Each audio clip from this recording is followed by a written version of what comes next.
बहती है जो प्रेम की गंगा उसको बहने दो, क्यों करते हो देश में दंगा, रहने दो। पिछले 2 दिनों से लगातार हरियाणा में नूह मेवात में मोनू मानेसर जल अभिषेक यात्रा निकालने को लेकर जो अपील की गई थी, जिसमें तमाम बजरंग दल के नेता और विश्व हिंदू परिषद के नेता शामिल हुए थे, उस यात्रा पर कल हरियाणा में जो कुछ बवाल हुआ, हिंसा भड़क गई, 2 समुदाय आमने सामने हो गए। कल की जो तस्वीरें थी वो तो हमने आपको दिखाई ही, लेकिन कल रात 12:30 बजे गुड़गांव के सेक्टर 57A में एक मस्जिद पर हमला किया जाता है 200-250 लोगों की भीड़ में, और उसके बाद मस्जिद में नायब इमाम मोहम्मद साद, जिनकी उम्र महज 22 साल थी, उनको उस दंगे की, इस हिंसा की चपेट में लिया जाता है और उनकी हत्या कर दी जाती है। अब तक इस पूरे दंगे में, पूरी हिंसा में मौत की पुष्टि हुई है। अलावा इसके जो मोहम्मद साद नायब इमाम थे मस्जिद के, उनकी अगर मैं आपको बात सुनाने की कोशिश करूं, हाल ही में कुछ दिन पहले उन्होंने एक नात गाई थी, हिंदू मुस्लिम बैठ के खाए थाली में, ऐसा हिंदुस्तान बना दे अल्लाह, ऐसा हिंदुस्तान बना दे अल्लाह। जालिम हूँ इंसान बना दे या अल्लाह, घर की मेरे दीवार हटा दे या अल्लाह, हिंदू मुस्लिम बैठ के खाए थाली में, ऐसा हिंदुस्तान बना दे या अल्लाह, ऐसा हिंदुस्तान बना दे या अल्लाह। और उस शख्स की मौत एक हिंसा में, एक नफरत के प्रकोप में हुई है। नफरत का एक दूसरा उदाहरण कल हमने देखा था महाराष्ट्र ट्रेन में। वहाँ 3 मुस्लिम लोगों की हत्या सिर्फ इसलिए कर दी गई कि वो मुसलमान थे, दाढ़ी वाले थे, और साथ में एक दलित एएसआई आरपीएफ के जवान की भी हत्या की गई। हत्या के बाद आरपीएफ का जवान जिसने हत्या की, उसने खुले तौर पर कहा कि हिंदुस्तान में रहना होगा, मोदी और योगी को वोट देना होगा। अंदाज़ा लगाइए किस स्तर की नफरत बढ़ गई है। लेकिन बात इस वक्त हर तरफ हरियाणा की है। पिछले 3 महीनों से लगातार मणिपुर जल रहा था, लेकिन इस वक्त हरियाणा, नूह, मेवात, गुड़गांव, इन तमाम इलाकों में हिंसा भड़की हुई है। अगर मैं आपको आज जो स्क्रीन पर तमाम तस्वीरें दिखा रहा हूँ, ये गुड़गांव के अलग अलग इलाकों की हैं, जहाँ दुकानों को लूटा गया, बल्कि जलाया भी गया, और उसके अलावा तमाम भीड़ जो है वो इकट्ठी होती है, दुकानों पर हमला करती है। जो तस्वीर आप इस वक्त स्क्रीन पर देख रहे हैं, इस तस्वीर से अंदाज़ा लगाइए एक कंबल और चादर बेचने वाले गरीब की थी। क्यों नहीं लोग तरस खाते इन दुकानों को और मकानों को जलाने में। बड़ी मेहनत और शिद्दत से बनाते हैं ये लोग अपने मकानों को और दुकानों को और अपने कारोबारों को, लेकिन तमाम चीज़ों को, इन तमाम मसलों में हमने अभी तक पिछड़ते हुए देखा है।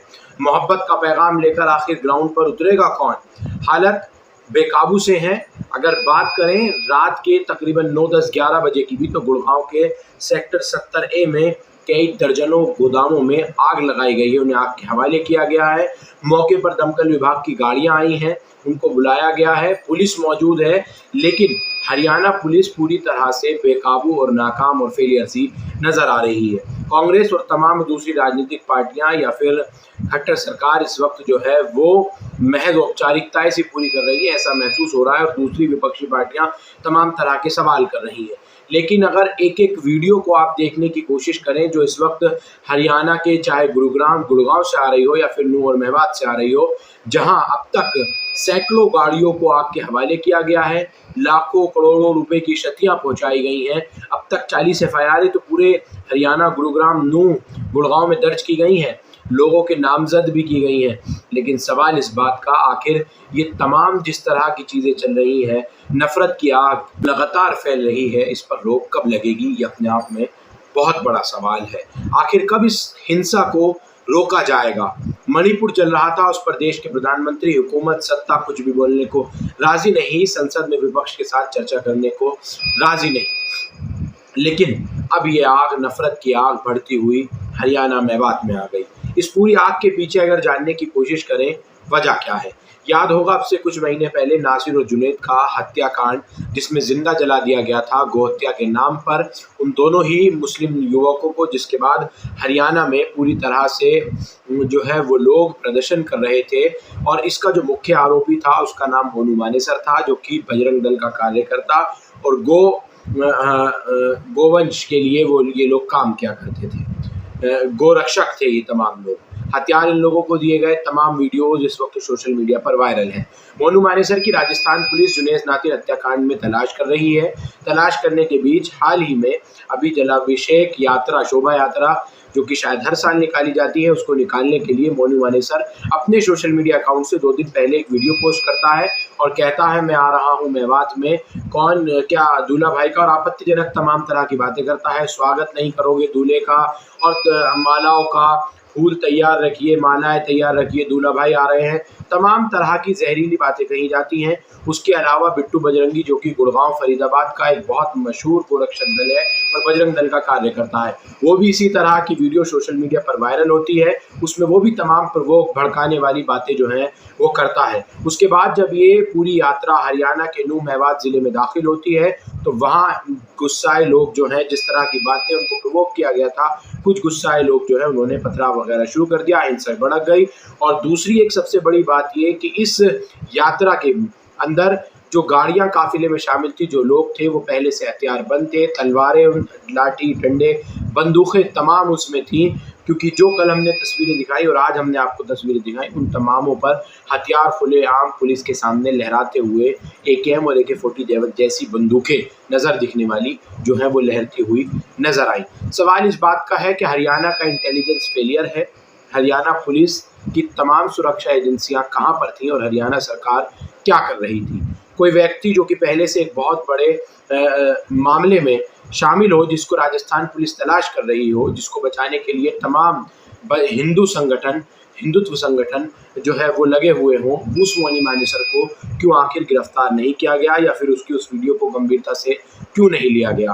अब हम राजनीतिक पार्टियां भी तमाम तरह की बातें कर रही हैं, लेकिन सबसे बड़ा सवाल इस वक्त नफरत की आग में, हिंसा में झुलस रहा है। और इस बीच अब तक जो 6 से 9 लोगों की हत्या हुई है, चाहे इसमें मौलाना साद की बात हो या फिर होमगार्ड्स की बात हो या फिर गुरुसेवक की बात हो जो कि सुरक्षा में तैनात था।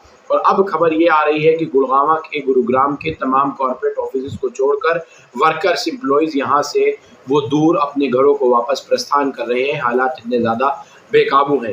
रात अगर 10 बजे की भी बात करें तो तकरीबन 2 दर्जन से ज़्यादा गोदामों को आग लगा दी गई और लोग परेशान नज़र आ रहे हैं, पुलिस से गुहार लगा रहे हैं। तो इतना ही नहीं, जहां हिंदू आबादी में मुसलमानों की आबादी कम है, वो लोग घरों में ताले डालकर वहां से शिफ्ट कर रहे हैं, और जहां पर इस मुस्लिम आबादी ज़्यादा है वहां से दूसरे धर्म के लोग, दूसरे समुदाय के लोग शिफ्ट कर रहे हैं। नफरत और हिंसा की आग जो है वो हरियाणा के अब 6 ज़िलों में इंटरनेट सेवा को बंद करा चुकी है। धारा 144, कई ज़िलों में कर्फ्यू, अलावा उसके पूरे हरियाणा में धारा 144 लागू कर दी गई है। राजधानी दिल्ली को भी हाईलाइट कर दिया गया है। इसी को देखते हुए बजरंग दल ने भी कल और विश्व हिंदू परिषद ने राजधानी दिल्ली में 23 अलग अलग स्थानों पर देशव्यापी प्रदर्शन करने का ऐलान किया है। राजधानी दिल्ली में ये 23 जगहों पर होगा। सवाल सोशल मीडिया पर यह भी पूछा जा रहा है कि आखिर इनको क्या परमिशन दी जा रही है। प्रवोक करने वाली, भड़काने वाली जिस तरह की इस वक्त वीडियो निकल कर सामने आ रही है, उस पर पुलिस से कार्यवाही की मांग आम जन, सामाजिक कार्यकर्ता, सेक्युलरिज्म को मानने वाले तमाम लोग कर रहे हैं। दिल्ली पुलिस ने भी तमाम ज़िलों में विश्वास जताने के लिए तमाम लोगों के साथ, अमन चैन कमेटियों के साथ मीटिंगें शुरू कर दी हैं। लेकिन सवाल इस बात का, क्या इस तरह से नफरत की हिंसा, नफरत की आग कब तक बढ़ती रहेगी। जिस तरह से पिछले 3 महीनों से मणिपुर जल रहा था, अब हरियाणा की ये खबर निकल कर सामने आई।